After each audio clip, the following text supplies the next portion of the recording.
El tema es la Reforma Protestante.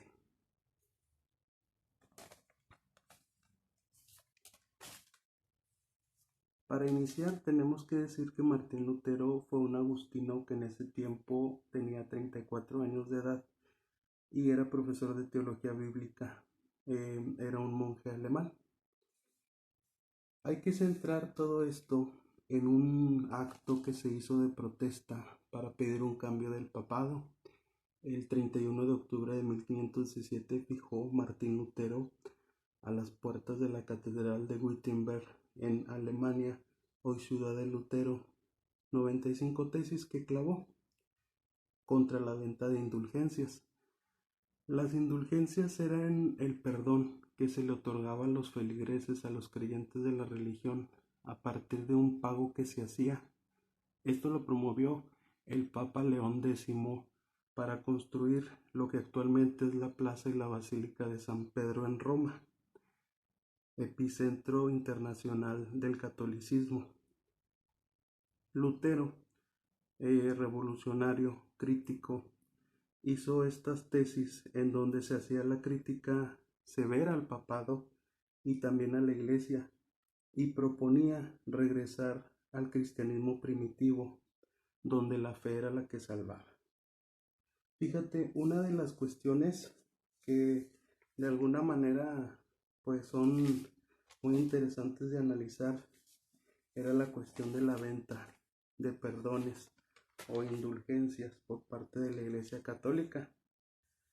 Y se decía que una vez que tú ya entregabas ese dinero por las indulgencias, por el perdón, instantáneamente eso te salvabas y se borraban todos tus pecados. Se decía, al caer las monedas a la caja, un alma se libera del purgatorio o se pagan pecados futuros.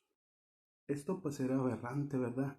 Recordemos que en Europa en ese tiempo existía un número mayúsculo de analfabetismo, gente que no sabía leer ni escribir. Había ignorancia, obscurantismo, desconocimiento, y el pueblo pobre e ignorante pues era administrado solamente por lo que decía la Iglesia Católica. Después Martín Lutero vendría a crear una Biblia para los alemanes, y en esa Biblia se alfabetizaría y se lograría que mucha gente tuviera el derecho a leer y a informarse de una forma más detallada. Esto le trajo grandes consecuencias negativas a Martín Lutero, porque fue excomulgado de la Iglesia Católica de ese tiempo, fue perseguido y denostado por haber hecho estas 95 tesis, que era una antítesis aguda de lo que la iglesia de ese tiempo quería promover.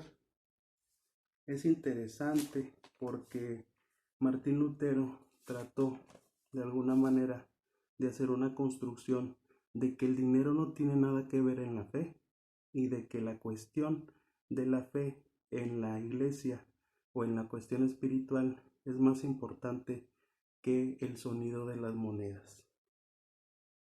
Este acontecimiento llamado la Reforma Protestante de alguna manera trajo grandes consecuencias.